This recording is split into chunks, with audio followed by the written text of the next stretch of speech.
Hey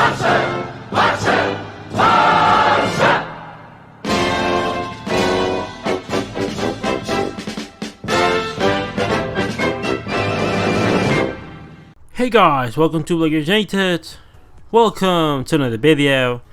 And today it's time to talk about Ansu Fati, about what is gonna be happening with Ansu Fati, what is the future of Ansu Fati, and then what path do we need to take with Ansu Fati right now. You guys saw the unbelievable goal that he scored to beat Inter, and we saw that we have a good talent in Ansu Fati. We have a player that is, special, and that has potential to be special. And what I mean by potential to be special is that he is, at least by potential, by what we've been able to see, at least good enough to be a starter for Barcelona. And I'm going to leave it at a starter for Barcelona. I'm not going to say that he's going to be the best in the world. I'm not going to say that he's going to be fighting for a Ballon d'Or. No. I'm saying that he's at least a player that if you were to buy him today would cost you 50 million euros. Therefore, with that said and done, he's 17. He has his whole career ahead of him.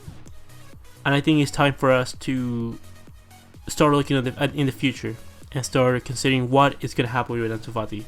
What is the path that's going to be taken with Ansu Fati?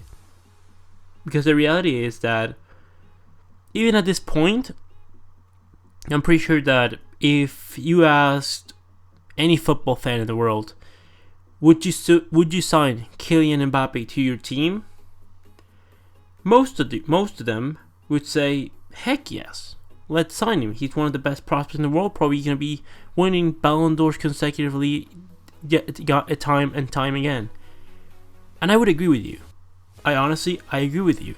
Mbappe is probably going to be one of the best players in the world for some period of time. And I'm not saying that I wouldn't sign him. What I'm going to say is not that I wouldn't sign him. I still think that we can convince him to come to Barcelona and he can change his mindset. But it's getting to the point with Kylian Mbappe that I'm really considering if bringing him into Barcelona would be beneficial or would be very detrimental. Because what I'm seeing of Mbappe right now, the things that he's doing, and yes, I can understand that he might be doing these kind of things that he's doing, and what I mean by that is being angry by getting substituted, even in games where they're winning clearly, and that they don't need Mbappe, and things like that. Saying these sort of things, and I know that Mbappe might be pushing for a move out of PSG. I'm not gonna say to Real Madrid, to Liverpool, to Barcelona. No. He's pushing for a move away from PSG. I think that's very clear. He's not renewing his contract, and if he does his things right, he'll probably be able to leave at the end of this season, if he has a chance to. Now, is that an attitude that Mbappe had when he was a few years younger, when he exploded into the scene? No, that wasn't the mentality that Mbappe had. Would you tell me that that's an attitude that he got from being around the likes of Di Maria, from Cavani, from Thiago Silva, from these kind of players that have been at PSG for long and we've never heard any trouble with them? But to me, and this is not me being against Neymar or anything, but it feels to me that Mbappe right now, he's getting contagious. He's getting the bad habit from Neymar, because this is the kind of thing that Neymar pulls out. Like, we saw what he did at Barcelona, and the thing is, even as good as Mbappe is it worth it signing him to later have him maybe wanting to leave for Madrid if he gets bored of Barcelona, maybe going for Madrid? Is that what we want? And this is the same reason that I didn't want to sign Griezmann, that I don't want to sign Neymar, because these players, yes, they might want to join you now, but then in a few years' time when they get bored, they might leave you out for dry. My question is, would you rather have a player that is committed to the club, that is from the house, that is from La Masia, that has been here years, that has been training in our style for a couple of years already. Would you not rather have that? And my answer is definitely. Therefore, this is another reason that I want Piqué out of Barcelona, and that I want these Friends FC to lose a lot of the power. And by I mean Friends FC, you guys already know, Piqué, Suarez, Messi, Alba, Busquets, Rakitic, Sergio Roberto, these kind of players. And it's something that we have to consider because, to be honest, I don't feel comfortable having Ansu Fati being around all of these players because it's, at the end of the day, not beneficial. Like, what is going to happen if Ansu Fati all of a sudden explodes into the scene and with 17 years old he believes already that he's the best player in the world? That he gets hyped this much to the point where he thinks himself that he's going to be the best player in the world and that he can start doing whatever he wants at the age of 17. Like, Mbappe just started his career, and it seems that he's gonna take a trajectory that's not gonna be in favor of him. Because yes, he might be pulling maximum effort right now, but it feels to me that he's gonna become like a Ronaldinho type of player, where he's gonna win a Ballon d'Or, and then he's gonna say, "I've done it all. I've won the World Cup. I've probably won a Champions League by then. I've won the Ballon d'Or. You know what? I've done everything that I wanted to do, and that's it. I'm not gonna put maximum effort. I'm gonna go out partying. I'm gonna do whatever the hell I want. I don't need to train as hard. This and that." And then, like, I'm not saying that this is what's gonna happen, but it could be what's gonna happen with Mbappe, and that's the danger of having these young players around other stars that are giving a bad influence. And this bad influence that Piqué sleeps 4 to 5 hours, and if Ansu Fati starts becoming a superstar for the team and very important in the media for Barcelona, then he's gonna say, "Hey, I am busting my ass here. I'm better than everyone else, but like, they're still getting a lot of love, and they only sleep 4 to 5 hours, and they do pretty much whatever the hell I want.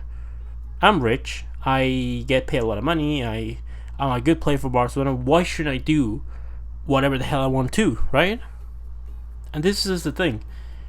When these things start to happen, you need to cut the disease from the root.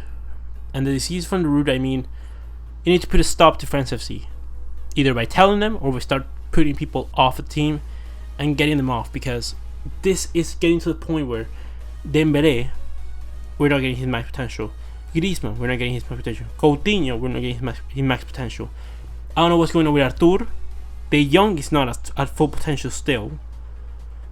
I don't know what's going with Ricky Puig, non-existent. Abel Ruiz, non-existent.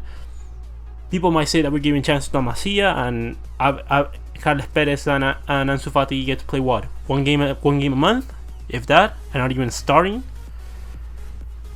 Todibo is gonna be sold after he did that fantastic game just to protect Piqué for no reason. You decide to sign Firpo to play not good minutes, or play only if Alba ever gets injured. Cucurella could have done that. So you're not trusting La Masia. You're not trusting La Masia, because if you trust in La Masia, this is not what you will be doing. Like, you wouldn't be playing 30-year-old players for no reason, only because of their name. You will be giving opportunity to youngsters that deserve it. Because because it seems like when you ask to try the youngsters, it's like to just say, "Hey, I'm promoting to within. Let's be cocky because we can win and promote from within." No. That's not a thing. I don't care about that. The thing is that if you promote from within, you have players that already know how you play. They already are trained on how you should be playing. They've been playing the same way for years and years and years. They don't need a period of adaptation. They might need a period of adaptation with their teammates, but that's something that's going to happen really quickly. But the style of play, where they need to go, where they need to move, how they need to do it, all of those roles have already been installed on them. That's why I think if you suddenly take out, let's say Artur gets injured, or he's having these injury problems, I am 100% sure that Ricky Puig, you dropping him to start, and you give him 5 games straight, and he might only have one bad game, and that's if he has a bad game. I'm sure that you drop him in that team, and he works wonders. I guarantee it. Aliña, maybe more of the same. Maybe he could adapt to that center midfield role. He was spectacular against Inter. He took the responsibility. Todibo was absolutely amazing. He was fighting with Lautaro and with Lukaku. And yes, they did cause him problems, but at the same time, Todibo caused him problems. And this is the thing. Do you want Ansu Fati to become that player that is only going to care for a couple of years and then it's going to give up? Or do you want him to take an example for Messi and Cristiano Ronaldo and Suarez to be the best players in the world for 15 years straight or for 10 years straight? That is what I want of my youngsters. That's why we need to teach them proper attitudes. And that's why we can have players doing whatever the hell they want, especially when they're the leaders of the team. They're supposed to set the example for the youngsters. Because if you're not setting example, then you might end up having a situation where Mbappe goes from being the best talented youngster. It's not the first time that we've seen it. A talented youngster that's been good for a lot of years, that's been good, for a few years, and then gets forgotten into nothing.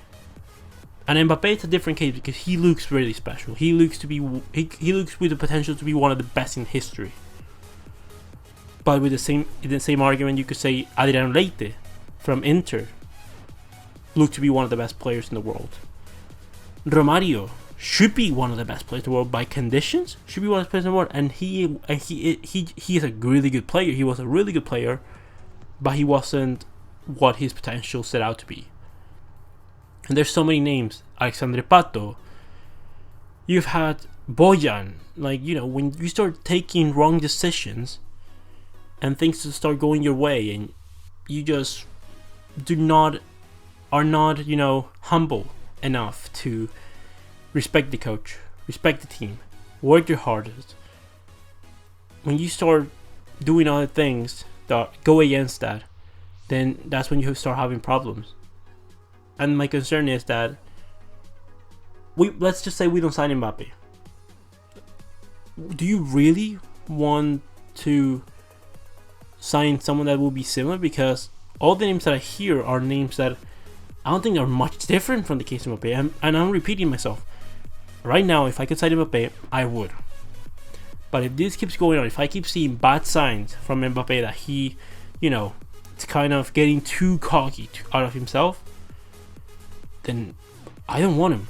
I rather trust in Carlos Perez, in Ansu Fati. Not saying that they will be better, but they'll probably work better for the team. Anyways, with that said done, leave me your opinions about what do you think about the situation. Do you think that we should trust Ansu Fati from now on, or do you think that we should go for Mbappe? Leave me all your opinions in the comment section below. Comment, like, and subscribe, and I'll see you in the next one, Blaugranas.